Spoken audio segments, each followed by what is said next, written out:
If you've been following my channel, you know that in December I sought out a number of different coaches and started intensely working on improving my longsword game. And here I am with one of my coaches, Josh, training longsword, and he's kicking my butt.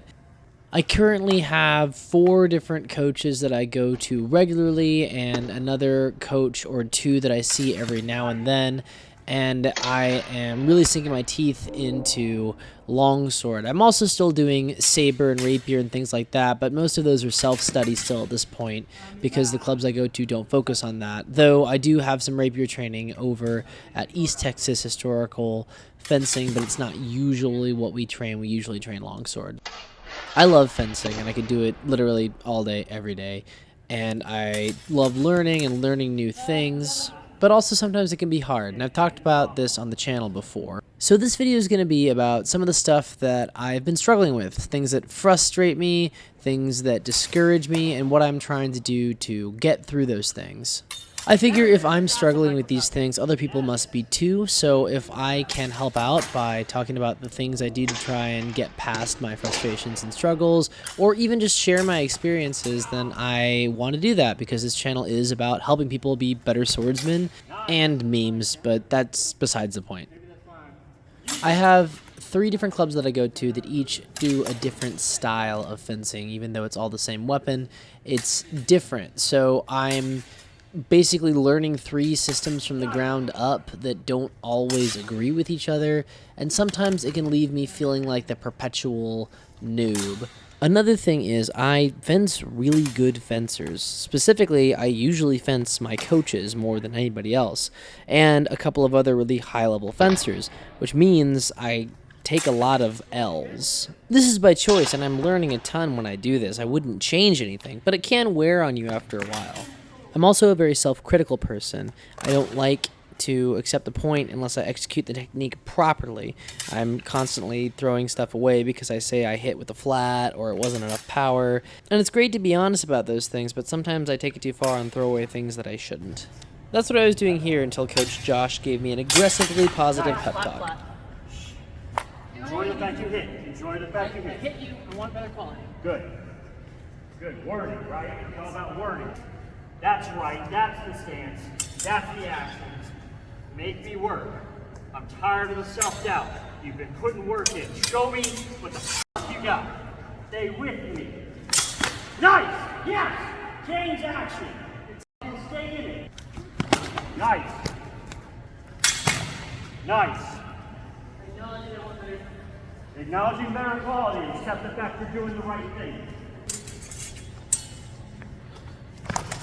Nope. Worry about that leg. Nice. And this is one of the ways I deal with myself when I'm being too negative. Josh is an awesome coach and a great friend, and he is aggressive about telling me when I'm doing things right, and he doesn't let me be too critical on myself, which is awesome, and I need people like that around me, so I'm really thankful for that. One of the hardest things for me to accept is that I'm getting better at stuff, because I constantly feel like I am losing when I'm fencing my coaches who are a very high level, but what I don't realize, and they tell me later, is that they're having to adapt and change their tactics and work harder to fence me as I get better. Now I'm fencing my coach Brandon, and what we were working on tonight was patience, timing, and saying no. One of the things that he's been giving me as a note recently is that I am too eager to attack, and he can usually figure out what I'm going to do and bait me into things. So tonight was all about cautious fencing, playing for time, playing for distance and tempo. There's a lot of waiting and being more patient than your opponent, setting up different tempos, breaking those tempos, tricking your opponent, and playing with distance management. I am not a patient person. I'm a fast person. I've got explosive power, and I want to get in there and get the point. And for people like Brandon, who can just bait me into something, change the distance, change the tempo, and get me, it means that I'm easy pickings. It's really interesting to have coaches that have very different approaches to fencing, because Brandon and Josh are very different, and their styles, for me, currently don't mesh at all. So I'm having to do a hard switch between fencing like this or fencing like I was in the previous videos.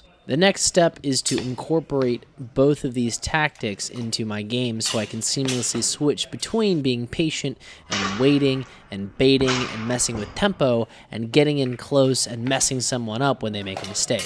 It's also important for me and for anybody else who's training under a coach to realize that you will never fence exactly like that person. They play their game because that's what works for them. You've got to kind of figure stuff out that works for you. You don't want to be a carbon copy of your instructor. You want to use the information that they give you and then adapt it to you, your body, what you can do, which is one of the reasons I like fencing with a bunch of different coaches, because I get to adapt more things and be trickier and have more tactics. But in the short term, that means that I'm going to be at an intermediate level with a bunch of different tactics that I can't mesh very well yet until I can get them down better and I can take them to an advanced level and switch between them more quickly. A kind of unique thing that I struggle with is this idea that I have to be really good at this because I have a channel about it. And it kind of is a really toxic mindset. I got into fencing because I love fencing, and of course I want to be good at it. I didn't get into it because I have a YouTube channel. I've been fencing since I was 14 years old, which means I've been fencing for a very long time. HEMA specifically is newer to me in the proper training in the KDF systems and all that stuff, but I was messing with longsword for years before this as well, just kind of adapting it from the classical fencing that I knew.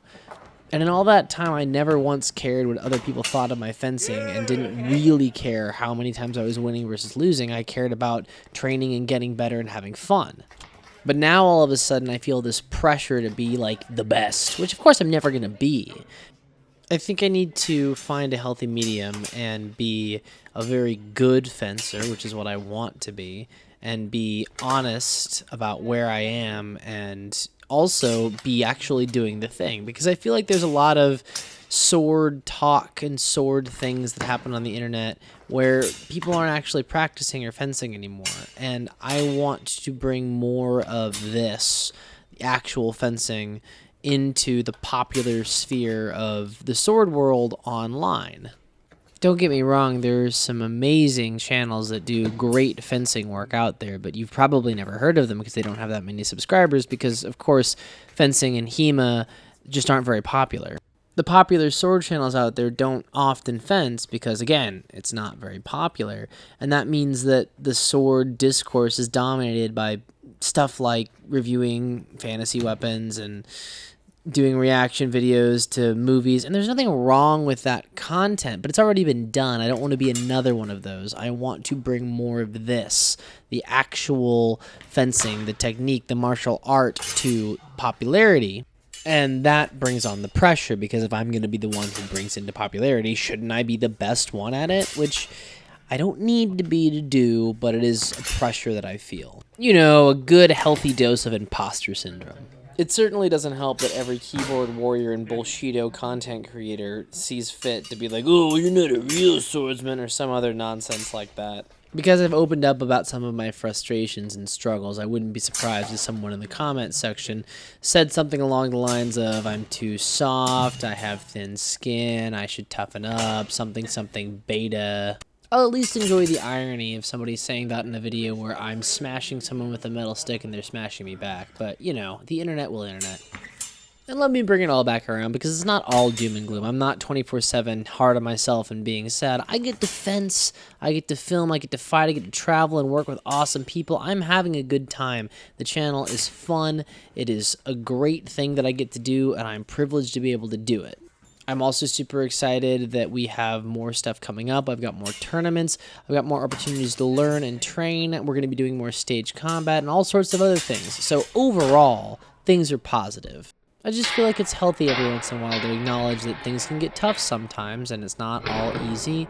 And, you know, if me sharing some of these things can help other people, all the better. And if not, you know, sometimes it's just healthy to vent. And despite my gripes about the comment section, the community we have here is so awesome. You guys are so positive, encouraging, and just overall great and fun to interact with, which is why I make so many dumb videos for you guys. So thanks for watching. I really appreciate it.